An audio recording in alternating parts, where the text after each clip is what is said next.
Welcome to another deep dive. This time we're stepping into magic and forbidden romance. And pastries. We're exploring Shelby Mahurin's Serpent and Dove, and you've given us some really unique source material this time. Yeah, it's not every day we get to go through dedications and a table of contents, even acknowledgments, alongside excerpts from the actual book. It's like we're piecing together a puzzle. Yeah. Behind the scenes of how this world was made. Okay, so first, the Kingdom of Caesarine. It's a place full of magic and danger. But the thing that really struck me is how divided it is. The magic wielders and the magic hunters. The chasseurs are basically witch hunters, right? Enforcing this division. Yeah, absolutely, the chasseurs. They're Yeah. fiercely loyal to the church. They represent the fear and intolerance people have toward magic. Yeah. They keep order through force and by believing that witches are inherently evil. And it's not just like a concept, this division. It's in the geography of Caesarine. We see this really clearly in Belarus, the capital. Belarus is interesting, like a microcosm of this societal divide. On the surface, it's all wealth and luxury. But under that, it's poverty and fear, like a beautiful mask hiding something darker. And it's here we meet Lou, our main character. She's a skilled thief, really good with disguises, but there's more to her than that. The interesting thing about Lou is that she's part of this duality we see in Cesarine. She lives in this world of secrets and danger, but she also has her own hidden power, her love for sticky buns. You pointed that out. It might seem small, but it's really important. Yeah. This girl is living on the edge. Risking her neck for a pastry makes her seem real, but it also shows that she doesn't care for societal norms.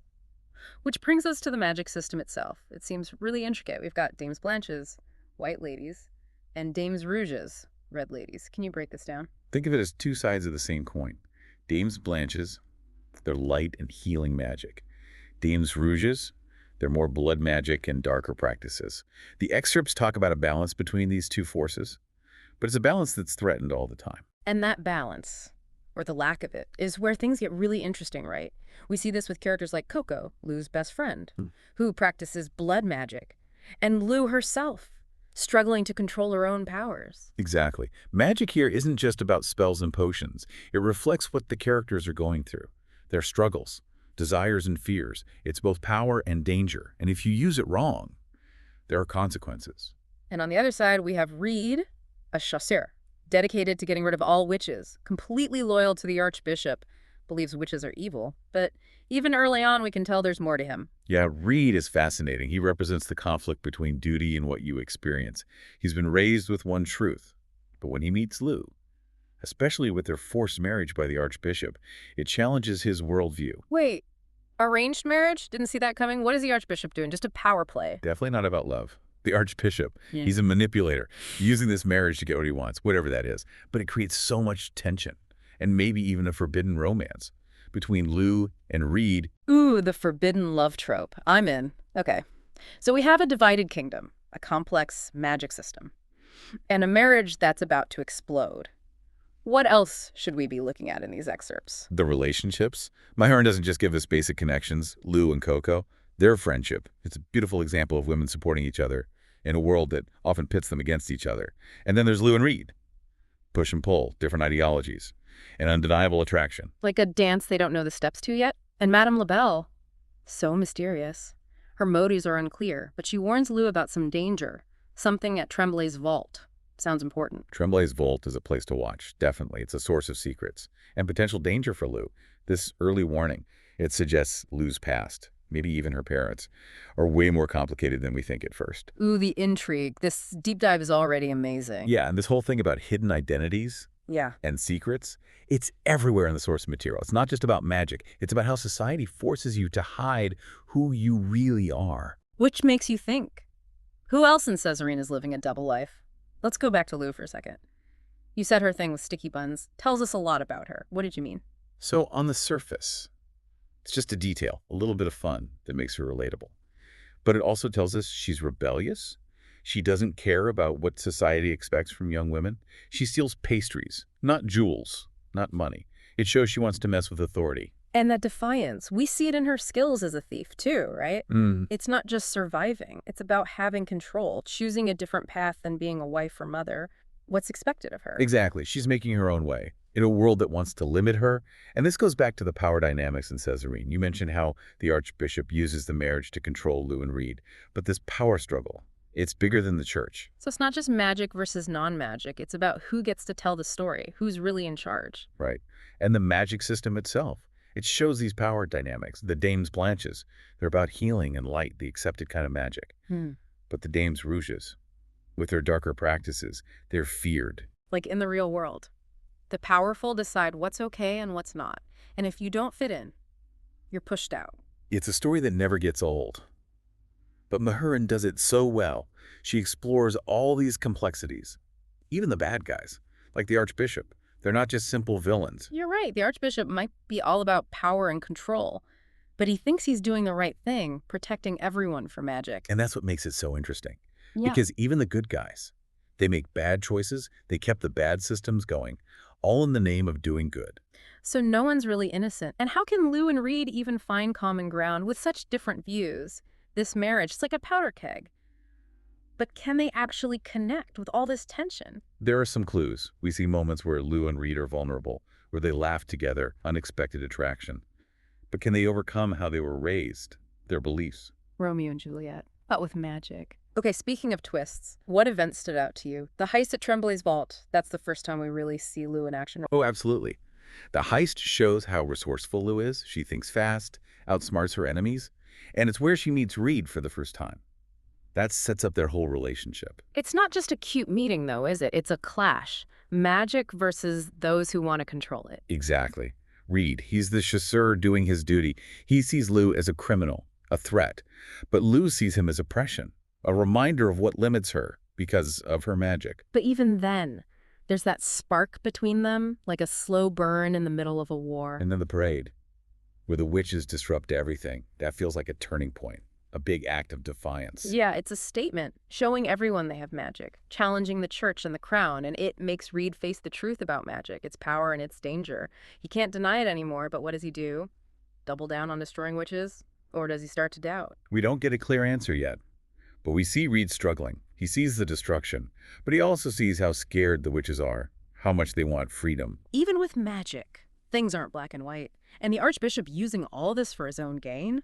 That's even worse. He uses the fear to control everyone, the chasseurs and the people. Classic. Divide and conquer. But what about Lou? In all this danger, how does she handle it? She's resourceful and tough. She escapes from the chasseurs after the heist, shows she can think fast and fight to survive. She stands up to bullies. But she has weak moments too, especially about her magic. That's what makes her interesting. She's not just a tough girl with magic. She's complicated, with fears and all. Right. And her marriage to Reed makes it even more complicated. She could be exposed. But it also makes her deal with her feelings for him, the guy who represents everything she should hate. A recipe for disaster. But isn't that what makes a good story? Opposites attract. But what about the romance? Is it rushed or is it more subtle? It's actually subtle. We see little bits of attraction, vulnerable moments, understanding each other. But there's also tension, witty comments, playful arguments. It's slow, a gradual change, which makes it more powerful when they finally connect, if they do. A delicate dance, back and forth, and the whole time the Archbishop is there, and the prophecy. And don't forget the other people in Lou's life. Coco. She's always there for her. A reminder that she's not alone. And Madame LaBelle.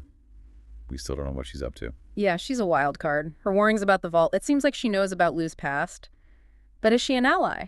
Or is she using Lou? We get hints, but no real answers. She helps and protects Lou. But she also seems to have her own plans, like she's walking a tightrope.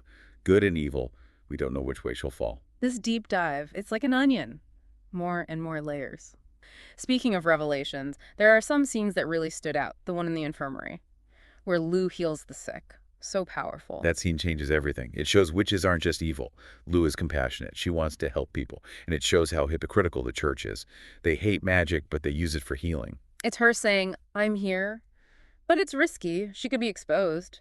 But she does it anyway. Says a lot about her. And it makes you think, can magic be both? Healing and destruction. Can it be controlled and used for good? Or will people always be afraid of it? A question for all time. The fear of what we don't know. The need to control it. And that fear is used by the powerful, like the Archbishop. He uses the attack at the theater, where they accuse Lou, to push his agenda, to make people more afraid. That scene is sad. It shows how easy it is to blame someone, how fast a mob can form, and how vulnerable women are. They're often the ones punished for breaking the rules. And Lou's marriage makes it even worse. She has to hide who she is to survive. But the more time she spends with Reed, the harder it is to keep pretending. A ticking time bomb. Will it blow them both up? Or will it create something new, something that brings them together? We don't know for sure. But we see that Reed is starting to change. He sees Lou's magic, but he's not afraid, not disgusted. We see curiosity, admiration for her strength. Maybe love can conquer anything, even in a world full of magic and fear. But don't forget the Archbishop and the prophecy about Lou. Her destiny. It's connected to the kingdom. This is getting more and more interesting. Secrets. Complex themes. A forbidden romance. But the story isn't over yet. There's so much more we don't know. And that's what makes it so good. We want to know what happens next. Well said. That's the end of part 2 of our deep dive into Serpent and Dove. But we'll be back soon for part 3, where we'll go even deeper and uncover the truth about Lou and Reed. We're back. For our deep dive into Serpent and Dove, we've talked about the kingdom of Caesarine, the magic system, and the sparks between Lou and Reed. But from these excerpts, there's more to uncover. Yeah, one of the biggest things is Lou's parents. We find out she's Morgane Leblanc's daughter, the Dame des Sorcières. That changes everything. It's like now we understand why Lou's so strong, why she struggles with her powers. It's in her blood. But it also makes you ask questions. Why did Morgane leave Lou? What does she want from her? And what about the prophecy? It seems like Lou's fate is tied to the kingdom, more than she ever knew. She's not just some rebellious girl. She's the heir to a powerful magic legacy. It both scares her and draws her in. And the Archbishop. It makes his plans even scarier. He's not just trying to control magic. He wants to control Lou. Use her. And now that we know who her mother is, it's clear he wants to use her as a weapon. And then the attack on the theater. It brings the witches and the chasseurs to a head. Innocent people get hurt. The stakes are high. And that's where Reed finds out about Lou.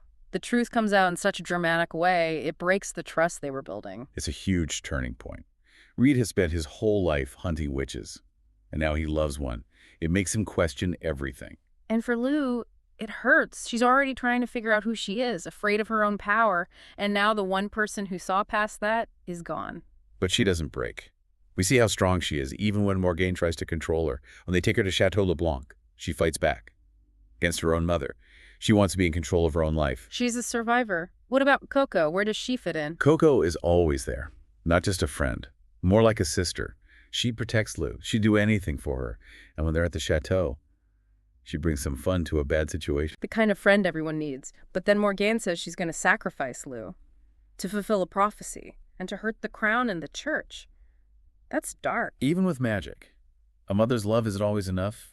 Morgane wants revenge. She wants power. She doesn't care who she hurts, even her own daughter. It's a betrayal, and Lou realizes something. No one is going to save her, not even her mother. She has to fight for herself. And that leads to the big fight at Chateau Leblanc. Action, magic, betrayal. Lou is fighting to survive, and so is the kingdom. And when Reed comes to save Lou, it's amazing. He goes against the Archbishop. He chooses Lou, even though it means going against everything he believes in. Love is powerful. Definitely a swoon-worthy moment. He follows his heart. Yeah. Even if it's dangerous. And the fight between Morgane and Lou, it's epic. It's more than just a fight. It's everything they've been through. And the ending is sad, but hopeful. Even with loss, you can find forgiveness. Yeah. Serpent and Dove takes you on a ride. Yeah. Romance, battles, betrayal. And even though we just read excerpts, it's a complex story. What really got me is that Mahurin uses magic to talk about real emotions and problems. It's about figuring out who you are and how love can bring people together. It makes you think about what you believe in and about love and forgiveness in a world that's so often full of fear. It's amazing how she uses these small details to show us something bigger. It makes you think about your own life. What seems small but actually means a lot. What connections are you missing? So if you want a story that will make you think and make you feel things, read Serpent and Dove. You won't regret it. And that's our deep dive. Thank you for joining us. Keep exploring, keep asking questions, and find those hidden treasures in your own life.